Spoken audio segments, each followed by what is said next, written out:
Hi, Vernon. We need to talk about the census. Did you know it only takes about 6 minutes to fill out your questionnaire? Which can now be done online. That's as long as it takes to make a sandwich. Or pick out an outfit.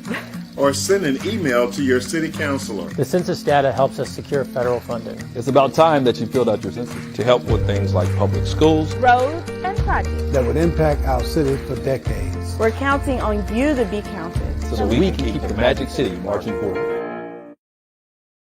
Black women have always been on the front lines for social justice. It's what we do. We organize, make phone calls, And yes, we run for office.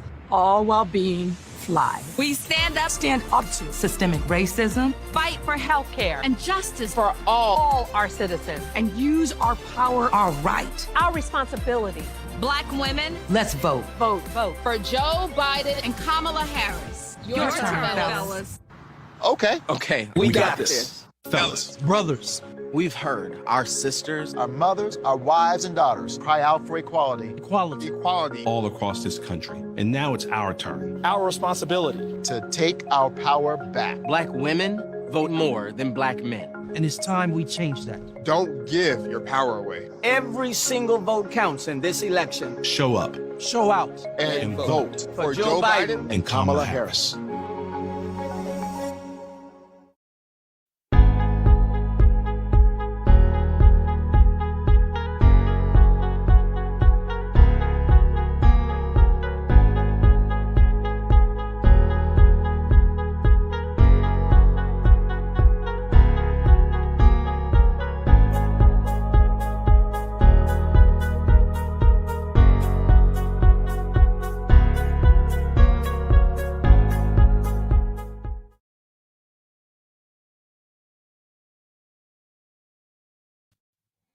Happy Monday to each of you, and we're so delighted and glad.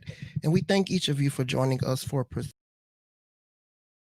Perspective. This is episode number 14, and we are glad and proud and excited as always to have each of you with us. We have a very impactful show tonight as we continue our series, which we're talking about Live Through It. Last week we talked about breast cancer awareness, and this month we're going to continue as this is also domestic violence month. Domestic Violence Awareness Month. So we're not going to delay the hour, but our guest is backstage and she is ready. We're going to go ahead and bring her in. Hello, hello, hello. Hello. Ladies and gentlemen, our guest for the evening, Kenyata Tate. And we are very proud and overjoyed to have her with us this evening. Kenyata is a mom, she's an author, she's a veteran, and she wears a few more hats. So we're going to begin our conversation. And before I begin, I do want to give a shout out to my good friend, Miss Angela Abdul-Rashid, for establishing this connection. Thank you so much and much love to you. So let's go ahead and begin. And we do have a few guests on. Hi, Mom. Gonna go ahead and shout them out. Elisa, she was our guest on last week. Thank you for tuning in, Elisa. And Carnisha Johnson, good evening to you. Let's go ahead and get started. So thank you so much for joining us tonight as you share your story. And to get us started, tell us 3 words that you would use to describe you. I would say those 3 words are resilient. You got me with that one. I wasn't expecting that question. So resilient, hardworking, and loving, I would say, are the 3 words to describe me.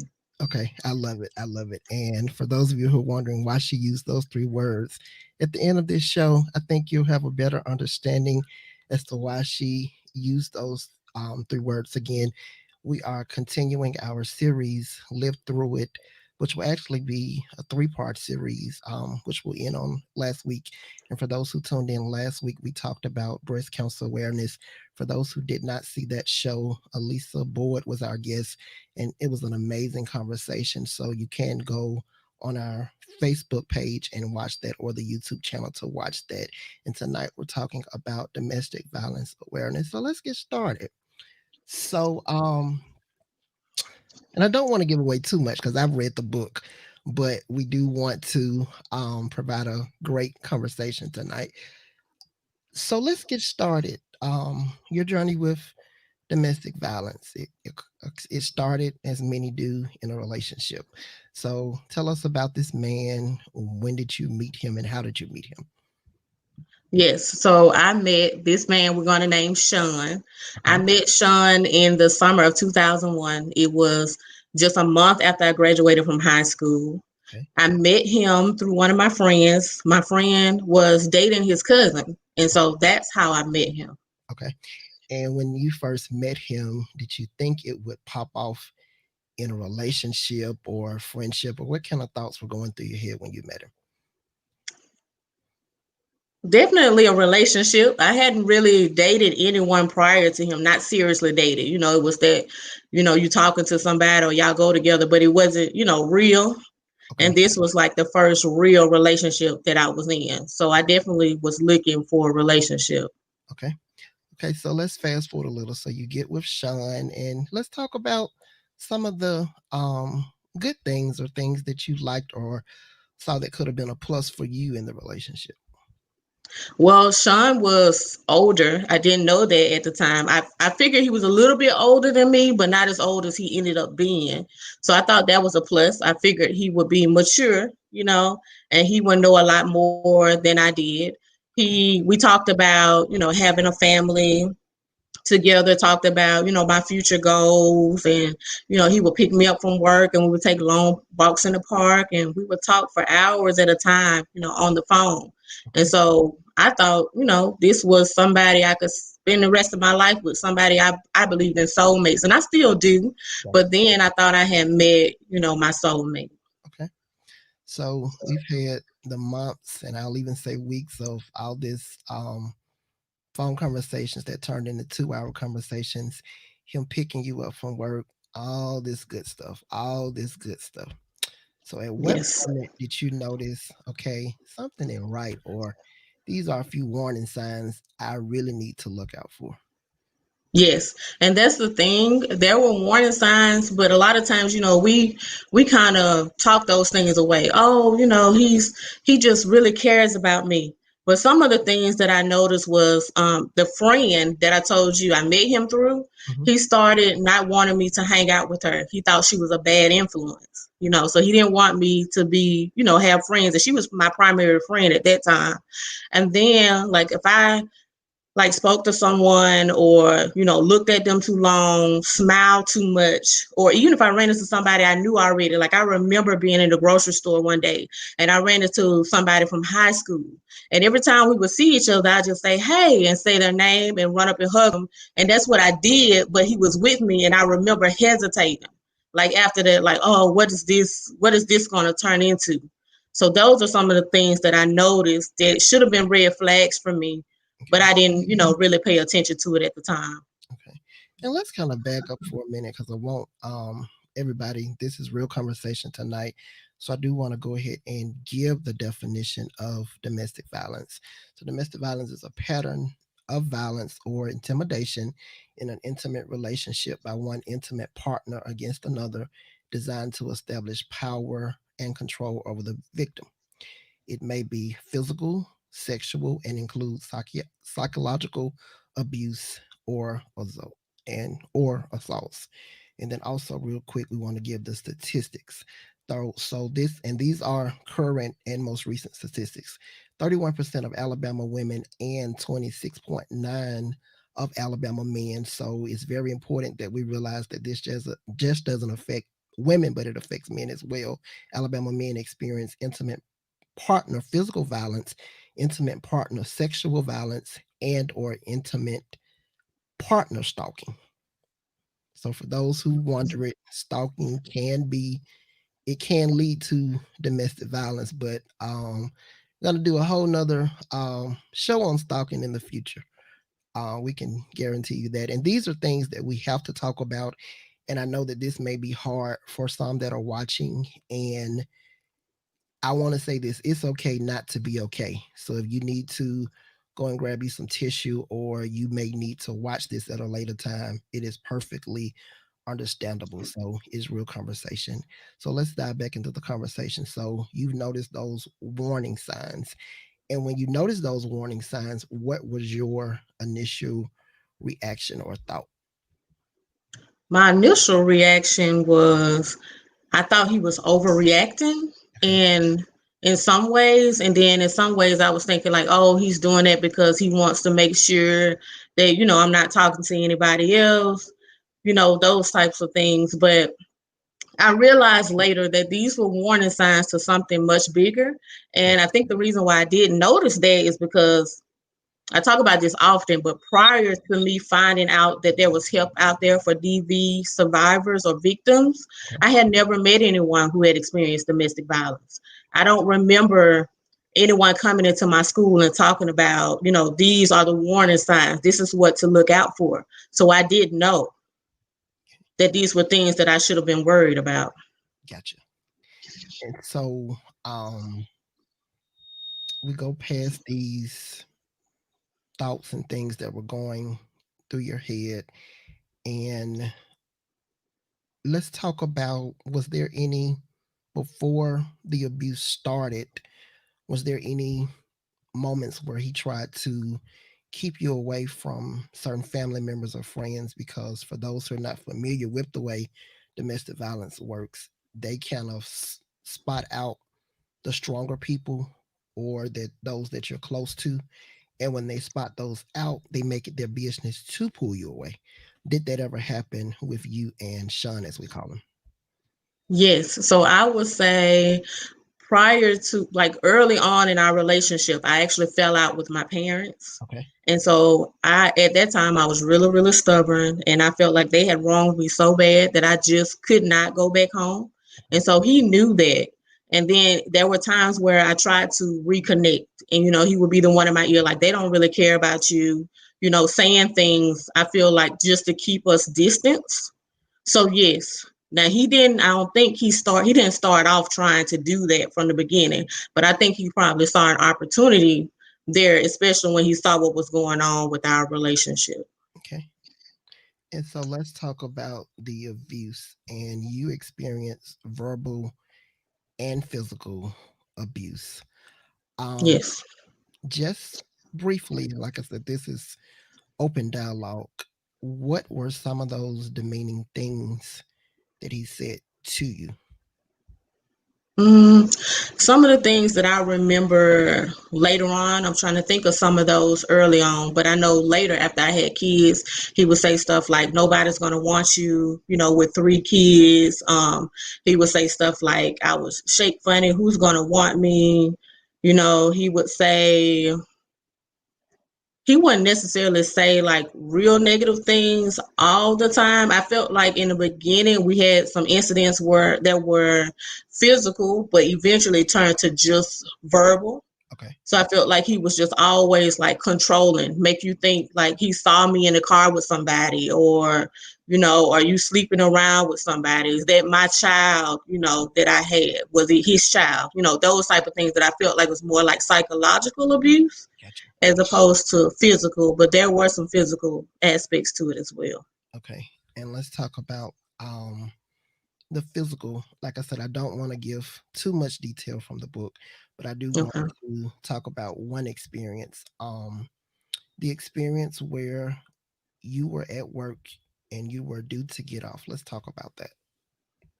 Yes. So this particular day, and I remember this like it was yesterday, which is crazy because this has been several years now. But at the time, I was working 2 jobs. I was working full-time at UAB, and I was working part-time at Arby's downtown Birmingham. And so I worked an 8-hour shift, you know, standing on my feet because I worked in dietary. And then I turned around, you know, fast food is standing up. Okay. And I was about to end my shift at work, and I was expecting Sean to come pick me up because we had a car. And he didn't call or show up in a certain amount of time. And I knew I needed to get home. So I just started walking. Now, to paint the picture, I'm in downtown Birmingham, but I live in like the Woodlawn area, past the Woodlawn area, like in between Woodlawn and Eastlake. Wow. So I had several miles to walk. And as I'm walking, he calls me and lets me know that the car broke down, but he's coming to meet me. with my daughter. He's pushing a stroller. So I said, okay. And I'm walking again. It's late. I've worked all these hours. I'm walking fast. I'm trying to look at my surroundings because I'm by myself. It's late at night. And as I come up to some railroad tracks off of First Avenue North, we're nearing a Motel 6. And I'm getting close to the tracks, and I can see him approaching from the opposite side. But as I approach the tracks and I cross the tracks, he runs up to me and says he saw me talking to someone, and they ran up the tracks. So I'm, at this point, I'm probably delirious because I worked all these hours, walked all these miles. What are you talking about? And before I knew it, he hit me. And one man just happened to be driving down the street at that same exact time in a truck. And he looked at me, he hollered out the window, "Do you want me to call the police?" And I said, yes. So that Motel 6 that was kind of corner across the street, I ran to that Motel 6. I ended up going into a room with a lot of other women, and they let me stay in there. And I talk about this often, like these women could have turned me away. They could have been like, don't bring that here. But they let me come into the room and stay until the police officer showed up. When the police officer showed up, he asked, what had happened. And I was telling him, but he noticed that I was bleeding. And so he asked if he could take me somewhere. And so I said, yes, but I needed to take my daughter with me. Mm-hmm. So that, of course, made Sean very angry. Like he didn't want my daughter to go with us. So he started making all kinds of threats. Now he's calling me all those names you were saying, like, the B word and, all kinds of words, any kind of insult he could think of, he was saying and making threats. So the officer said, you need to file a police report. If he is threatening you in front of me, he more likely is going to do something to you. So you need to file a police report, file a restraining order. So what happened is he ended up taking me back. Like the place he ended up taking me to was my job, Arby's, where I worked at. The job I just left, right? I just left this job. The job that only one person at this job knew my story. And she wasn't there that night, So the thing about domestic violence, you have shame with that. And you don't want people to know that, you're going through these things. You don't want them to know, because in some ways I feel like it's a sign of weakness. It makes you feel like you're weak. This person is doing these things to you. And of course, the first thing you think is people saying, why are you putting up there? Why don't you leave? It's not as simple as that. It's not that simple in a lot of cases. But what happened was I ended up going home with one of my team members. She let my daughter and I spend the night. And then the next day we were connected to a nonprofit agency that helps victims of domestic violence. And so that's when I knew. That's when things changed. I knew there was help out there for people like me, because prior to this, I had never met anyone. And so they helped us with a lot of services and resources. Of course, I ended up going back to that DV relationship, like I said, but I then knew that, there's help out there. I no longer have to, feel alone in this thing by myself. And I do want to ask a question. Okay. The first time that he physically abused you, did you blame yourself for it, or did you think it was something that if you did something different or if you did something better, that it would stop? Honestly, thinking about it, I don't remember thinking any of those things. I knew it wasn't my fault. Okay. That incident, just to give a little taste of that was an incident that I talked about where I was asleep and he woke me up in the middle of the night saying I was talking through the wall to his cousin, which makes no sense. Like, it's nighttime, we're in the room, the light is off, I'm asleep, I talk in my sleep. So at this point, you should know I talk in my sleep, right? And I want to talk through the wall while you're in the room with me. That didn't make sense to me, at all. It wasn't anything he could tell me that would convince me that I was wrong. But at that point, I felt stuck. I felt like I didn't really have anywhere else to go. And then I think I was still trying to figure things out. Because like I talk about later, we made up these excuses that didn't even make sense, and it went from bad to worse. But yes, that's what it was. Okay, so you find out the resources and you decide to go back. And I want to make this clear. Those who watch my shows weekly, we don't judge. no judgment zones, because we're all dealing with something. Kenyata's testimony is domestic violence. Yours may be something else. So there's no judgment, because I know sometimes from stories I've heard, for people like you that do go back to a situation, well, what you go back for? And like you said, it's not easy to get out of these situations, so we want to make that clear. So you go back into the situation. Were there promises that things were going to change, or what was it like when you went back to the situation? Well, I remember going back prior to that, being afraid. Because again, I thought that maybe he really was going to do something to me. But once I went back, things were okay for a while. Okay. But then, as usual, it goes right back to what it was. Gotcha. And the thing about it is, the statistics are, and I can't remember the exact number, but it's several times that a domestic violence victim leaves the situation before they finally leave for good. Mm-hmm. I can't tell you how many times I left, with the intentions of leaving and staying away. But some of the things that made me go back is because I'm big on family. Okay. And I wanted us to stay together. He was my first everything. So yeah, I was going through all of this stuff, and I know people probably like, what, you still loved him? I did. I mean, it's the truth. It's hard to say. I mean, even up until the day, that something happened to him, like I still loved him up to that day. But the reason why I stayed, the very last time I stayed, I said, this was my house. I had bought a house that I'm still living in now. And I said, I'm not leaving anymore. I'm staying. I had made my stand. I am not going anywhere. This is my house. So I guess for the most part, I didn't say, God, I put it in your hands, but I guess that's pretty much what I did. Gotcha. And so this is kind of where the plot thickens. So a few months later, Sean, as we're calling him, he passed away. Yes. And so due to health-related issues. And so at the time of his death, you are a single mom of a 3-year-old, a 2-year-old, and a 5-month-old. So when he passed away, what kind of thoughts were racing through your head? My first thought was I felt a little bit bad because I had said some words. I spoke some words into existence. I remember saying that, Lord, I'm tired. I am tired. I am so tired. I just want him to come back. And of course, when he a little bit guilty about it, because he passed away. Like, I had no intentions of him actually dying. I just wanted him to leave town and not come back. So I felt a little bit guilty in that aspect. But once I got past that, I felt relief.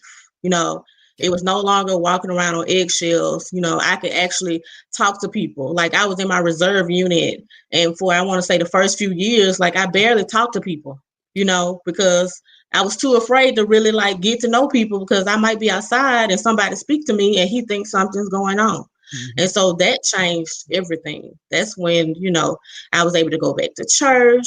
I started school. I was doing all kinds of things, and it didn't even bother me that I was going to be a single mom. It was just the freedom of knowing that, I no longer had to be worried about all of those other things. Gotcha. And so he passes away. You have the 3 kids. And let's talk about life after, because as you stated, those things that you had to deal with, the physical and the verbal, it was now a side relief. It was just you and the 3 babies at this point. So let's talk about life after. What were those periods like for you after Sean's passing? So after Sean's passing, I felt like everything just started happening. I was so afraid to drive, and I talk about that some in my book, Stepping Out on Faith, and overcoming fear. But I was so afraid to drive. Like, I couldn't be in the car. I could be in the car with somebody and see an accident waiting to happen. So I was so afraid to drive. And Sean passed in May, and I had my July. He passed at the end of May, and I had my driver's license by July. So I literally had to get out and drive drive myself around. And I felt like God he pulled people out of the way. So I kept trying to lean on people. I tried to lean on one of my coworkers, and her husband got sick.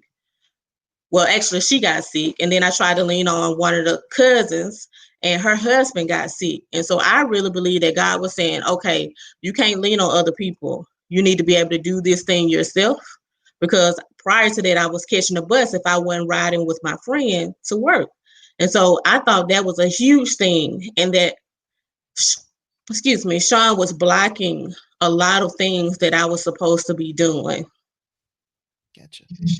Again, I want to go to getting help, and I want to make sure that we spend some time on this because there may be someone watching tonight who is a domestic violence survivor. There may be someone who is in a domestic violence relationship where there is domestic violence. And so we want to make sure we talk about the help that is out there. But first, I want you to talk to how important it is to really know that you want help and want out of a situation, because just like there are those that really want the help, there are in some instances people, they say they want the help but they're not ready. So I want you to kind of speak to that. Yes, that is so true. I've worked at one of the DV shelters, and I can attest to that. One of the biggest things I would say is knowing that you are sick and tired of being sick and tired. When you reach that point, you know that you're ready to get out of that situation. In that case, you want to make sure that you take the right steps, like plan to leave, because that's the most dangerous time in a domestic violence relationship is when you plan to leave. But make sure you only tell people who you know you can trust. Don't tell, just everybody what's going on. Only tell the people you absolutely trust. But until you, like I said, until you get sick and tired of being sick and tired, you will still go through it. It doesn't matter. People will tell you that you shouldn't be going through that. Like I had friends tell me that, and I knew that, but like I said, once I made that final stand that I wasn't running anymore, I wasn't leaving, like that's what I did. But that's not the same for everybody. Everybody won't have the same situation as me. I did have, like I said, DV, physical issues and mental and verbal and all of that, but I don't think mine was as bad as some other people's. So if you're in a really, really bad situation, like I said, reach out for help. Like you can call the domestic violence hotline. They will help you come up with a plan. There are shelters out there that can provide you with a safe place to stay. They can help you find a job. They can provide your child with childcare. Like anything you need is out there. Like there's no excuse. I know sometimes you just be afraid to step out and be outside of what you're normally used to. But sometimes that's what you have to do in order for things to get better. Okay. And then let me ask this. Do you feel that these things that you experience, it came from a place of low self-esteem? Yes, in some ways, yes and no. I would say that I thought I loved myself. I didn't really feel like I had low self-esteem. But when I think back on it now, I should have known what I was willing to accept and what are no's for me. So now I know. Like I will not put up with that anymore. I have not been in another domestic violence relationship. Like I know statistics say, a lot of times you end up in another DV relationship or situation. I have not, because I pay attention to all of those warning signs that we talk about, like all of those. But no, one thing about domestic violence I'll say is it doesn't have a preference. It doesn't matter if you're outgoing, if you're reserved, if you're a beauty queen, or if you're what they call homely, or if you're rich or you're poor, you come from a certain neighborhood, certain education background. It can happen to anybody. Mm-hmm. It can happen to anybody. And then too, since you talked about loving yourself, let's talk about the importance of loving yourself and knowing your self-worth. Yes, absolutely. It is so important to know who you are. sometimes it takes a while for us to know that. But once you know, I would say this, you have to love yourself first. You cannot expect anyone else to love you until you love yourself or love you the way that you want to be loved. You need to know that. How can you ask somebody to love you a certain way if you don't know how you want to be loved? We all have different love languages. And you can't expect another person to come in and make you whole. You have to be whole already. That person is just an addition to who you already are. So it's so important to work on self. As a single individual, I focus on building myself up so that when God sends me my helpmate, I am ready for him. So sometimes we just have to focus on ourselves and make sure we know who we are.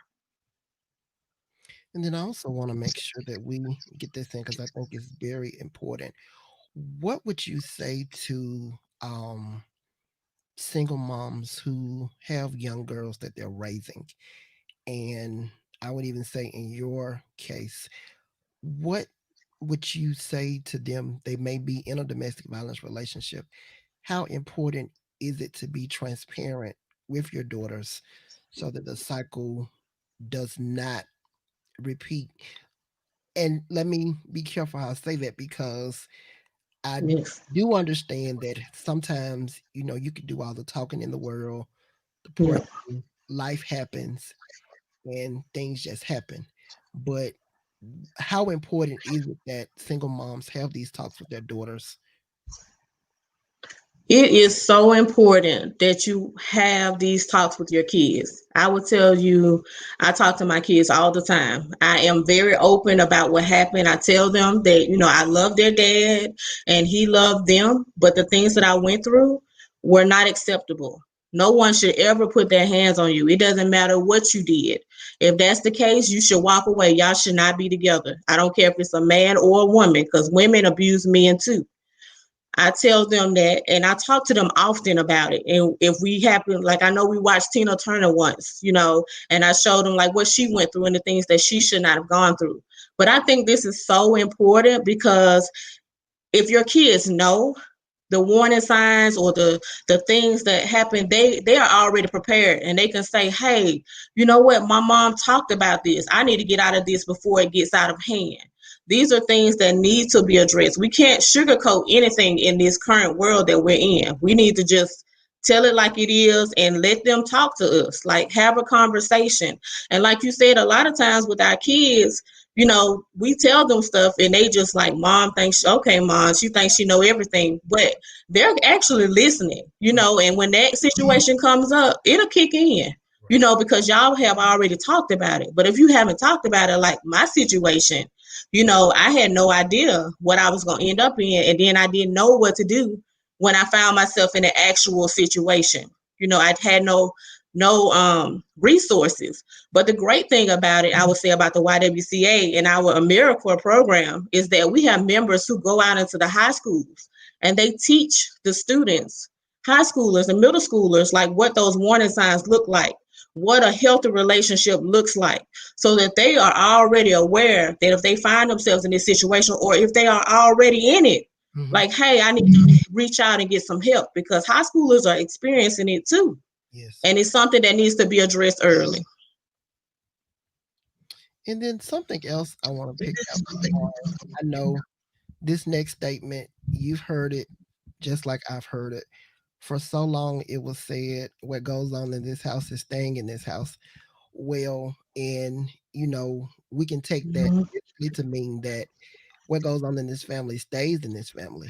But if what's going on with the person in the family is hurting that person, literally to the point where it could lead to death, you got to say something. You got to say something. And I would encourage everyone Yes. listening tonight and tuning in, when that family member or friend comes to you, don't shut them down, don't judge them, but listen to them, because you could be the person that aids in them getting the help that they need. Yes. And then Angela just posted this, and then there are some more resources that I'm going to share at the end as well. And I do want to give a kudos to the YWCA for all of the things locally that they do to help domestic violence victims go through this, because they do a lot of things in churches, schools. It's actually things that are unheard of. So you can definitely go to their website to find out more about the things that they offer. And then there was also another thing. I heard a lot of older people say this, and it would be funny, but thinking back on it now that I'm older, it was wrong. They would always say, as long as he paying the bills, as long as he putting food on the table, stay there. And you kind of think about it, that's backwards. So if he's,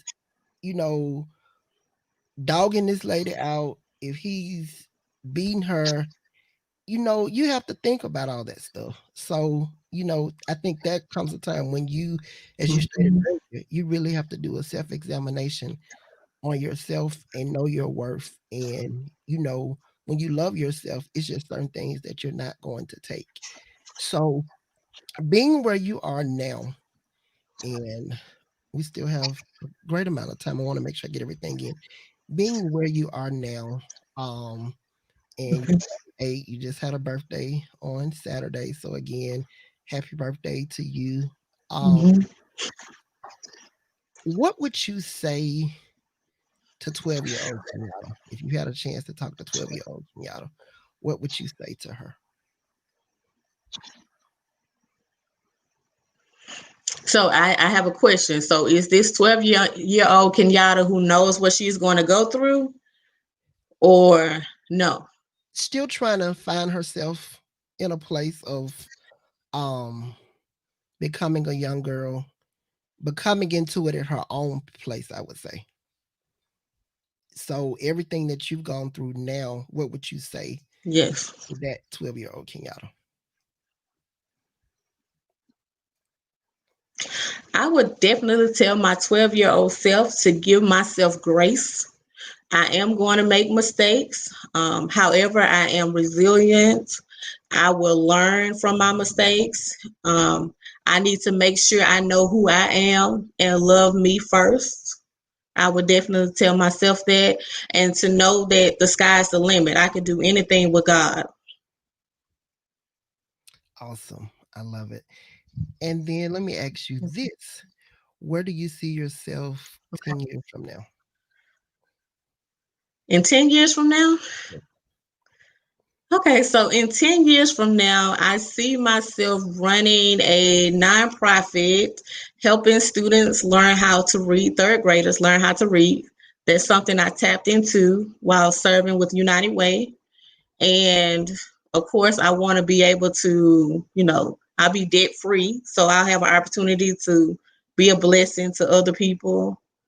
And I don't know what else I'll be doing. I know I'll do a little bit of traveling, but I could see myself doing a whole lot in 10 years. Awesome. And I want to go here because you kind of spoke on it earlier. You talked about finding love again. So let's kind of talk about that. Everything you've gone through. And let me ask you this before we go there. Let's talk about the importance of not being bitter coming out of situations as you could, because everything is a choice. My mom says that a lot, and it's true. Everything is a choice. You could have made the choice to, even after Sean's death, you could have made the choice to be resentful against every man that you come in contact with, bitter, and a lot of women do that, and men after they've been in failed relationships. But let's talk about the importance of not being bitter, but being loving, forgiving, and understanding, and having grace, as you just said. Yes. So definitely going into or trying to go into a new relationship or meeting someone, I am cautious. I will say that. I pay attention. So if it's any type of red flag, then I'm like, oh no, I'm not going to do that. But one of the biggest things I do now is I pray about it. I ask that God reveal anything. If this person is not supposed to be in my life, whether it's a friend or a future relationship, that he reveals it to me. As far as being bitter, I'm still working on forgiven Sean because he's not here, so I've kind of forgiven him, but I'm working on writing a letter to him because that's all that I can do. I can't really talk to him, but I go through counseling currently because after Sean passed, I went full speed ahead as a mom. I just jumped into doing everything and I never really addressed the issues that I had. And so they would resurface every now and then, with me, feeling a little bit down or thinking back on what happened in the past. And it took me going to counseling, to kind of talk through some of those things and work through them to be able to move forward. So I am in the process of writing a letter to Sean to, truly forgive him for what he did. I get that, and I don't know if he did it out of malice, like on purpose, but it worked for my good. I am a stronger person. I am probably a better person that I would have been if I wouldn't have gone through what I went through. So I can thank him now for what I went through because now I can help other people who may be experiencing the same thing and share my story. So I can, yeah. And then I want to go here. You just talked about it, counseling. Those who constantly tune in this show, we've started Mental Mondays where we talk about mental illnesses and mental health. Y'all, it's nothing wrong with going to counseling. It's nothing wrong with going to counseling. I think in our community, and everybody on tonight, we all are Black African American. For so long, it was like you go to counseling, that makes you less of a person. And then for those of us who are Christian, heard it all. What you need counseling for? Don't let them people tell you crazy. Jesus is all the help you need. Yes, Jesus is our help. He's a very present help. But there are people that are medically trained and they can help you get to the root cause of some of these things. And so let's talk about how counseling has helped aid in the healing process that's taking forth. Yes. So it helped me realize that a lot of times when I'm going through things, so what I've done in the past is if you wrong me, even as a friend, I can just cut you off and just keep moving forward. But the thing about it is I've never really addressed the issue. So it makes me think about, okay, let me at least have a conversation with this person and let them know, what is the issue that we're having.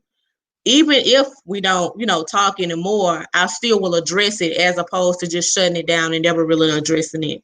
It also helped me being able to talk to somebody because for a long time, I never really told anybody about, the things that happen. Like even in my book, I talk about, a not so suicide attempt. Like I just told my mom about it maybe 2 years ago. So some of the things, it makes me think like, okay, now I can tell somebody all of these things that I felt like I was too afraid to tell somebody else, or I didn't want to tell somebody it because I still thought I would be judged, even though I'm sharing my story of triumph. You still have that in the back of your mind. Absolutely. But at the end of the day, I know that I want to be able to make a difference and help somebody. So I have to be transparent so that person will know like, hey, you know what? I can relate to this story.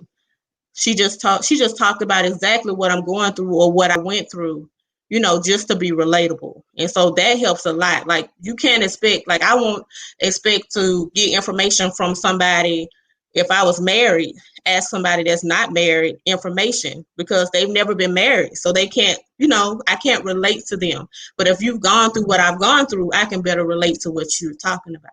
Absolutely. And then another thing, and we're nearing the end, but I want you to talk about the importance of people that have gone through domestic violence, kind of like that they're there like as a support system to be there for one another, because I think that that's something that we don't see enough of in our society. Yes. So with domestic violence, I know there are programs out there. There are support groups. And I talk about that often, but you can look up domestic violence support groups locally and go to a program who, went through the same things that you went through. one thing about domestic violence, I feel like a lot of times you feel singled out. You feel like you're the only one who's going through these things. But when you go to one of these groups, you can hear other people tell their stories and talk about what they went through, which could be similar to yours or worse than yours. But you have a community. So you feel comfortable with telling them your story because they've gone through some of the same things same things too. Absolutely. And so as we prepare for close tonight, is there anything that I didn't ask that you'd like to share with our audience tonight? I would say if you're experiencing domestic violence, there is help out there for you. Don't think that you're alone in this. This is absolutely not your fault. Absolutely not your fault. Like I said, again, there are resources out there. Just look up the information, come up with a plan, reach out to that 1-800 number that's confidential. They'll help you come up with a plan. They'll provide you with the resources. Like, what do you have to lose? You're already dealing with domestic violence. You're already afraid or crying every day. Like, it can only get better from here, is what I'll say. And so the number that Kenyata was just speaking of, it is on the screen. We'll talk about some other things and then we will take it down, but I'll leave that up for a few moments. And I do want to ask you, at what place did you know that you were called to write a book? Because so many times when we go through different storms in our lives, we say, well, I'm going to do it one day, but I'm not ready. I'm not ready. So what point did you know that you were like, hey, I got to do this because it's got to help somebody else?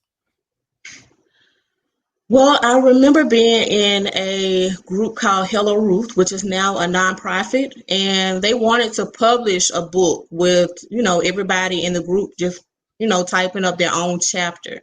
And so that is what sparked it. Is what sparked me wanting to read my book. It didn't go through because there weren't not enough people to participate. Mm-hmm. And so I decided to expand that book.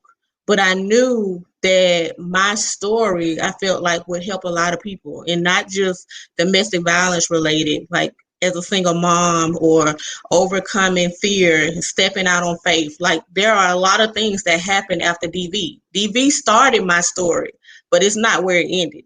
Absolutely. And so I wanted to be able to share my story with other people. And even if it meant only helping one person, and that's one thing I have to always bring it back to, because I know sometimes we get out and we start doing stuff. We're trying to sell books or we want to do these things. And it's great to sell a lot of things or be able to go and speak to people and get paid. Like, I received that in Jesus' name.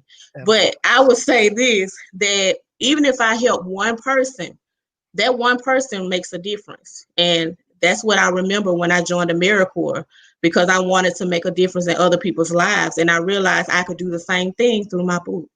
And so that's why I decided to write it. Absolutely. And you will see on the screen the information for Kenyata's book, Undefeated from Broken to Blessed. It can be purchased on Amazon. It is available in paperback and Kindle edition. And again, it is a very great book. It would even be a great book for women's groups, Bible studies, even college groups, high school groups, because I think a lot of insight can be gained from it about the book. And then also I want to go ahead and put Kenyata's website information up. You will see it on the screen. I encourage you to follow her on Instagram and Facebook. And Kenyata is available for speaking engagements. I do know that they're with everything relating to COVID now. I know a lot of people are doing virtual things, but Kenyata is available for speaking engagements. And then you have a lot of people showing you love tonight. I'm going to put some more of these on the screen tonight. And I encourage everyone watching tonight, if you know someone that needs to see, even if you don't want to tag them in it on Facebook with it, share it with them through Messenger. We have to get this word out. There are too many men and women who have lost their lives as a result of domestic violence because they felt like, one, nobody cared, and they felt like no one took the time to listen and no one took the time to understand what they're dealing with.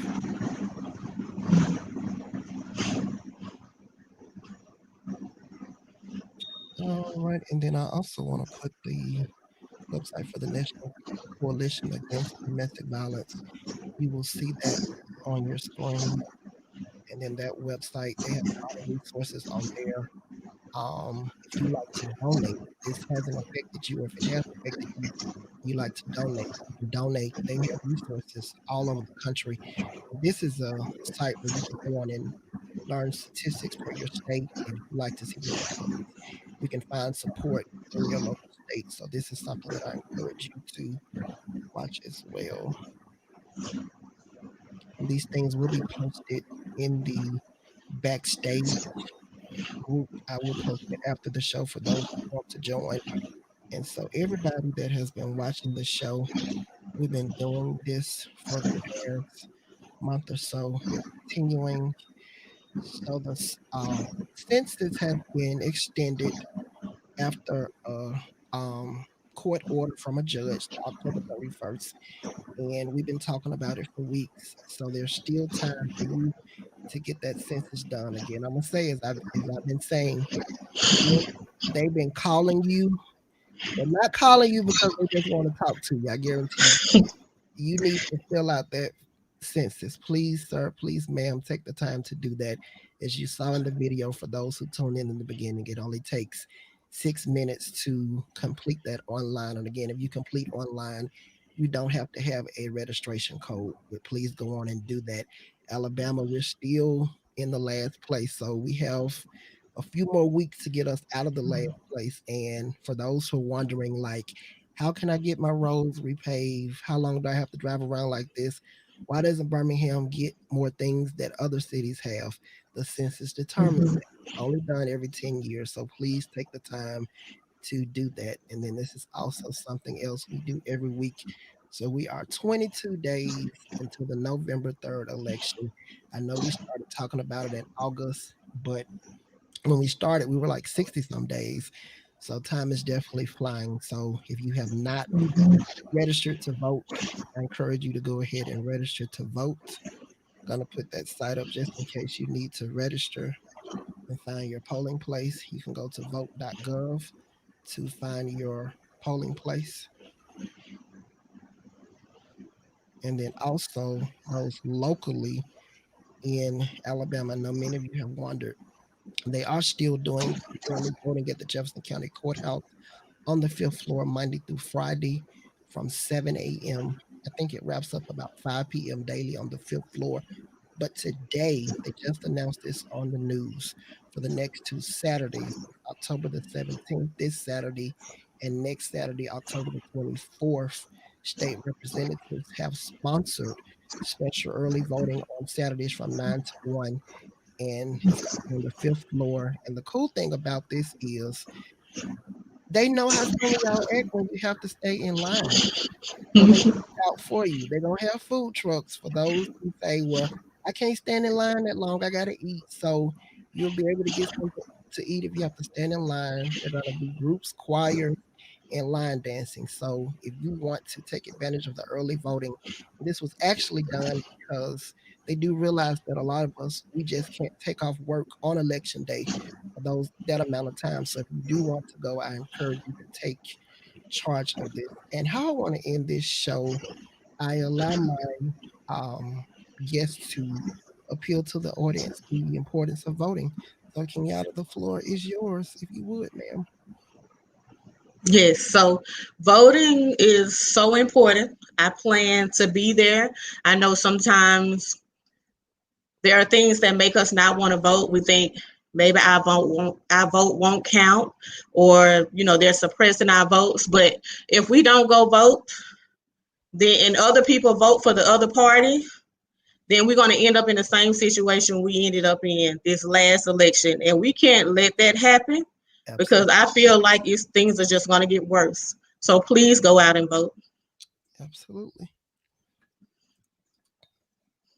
And then I want to say this, and this is how we're going to end the show.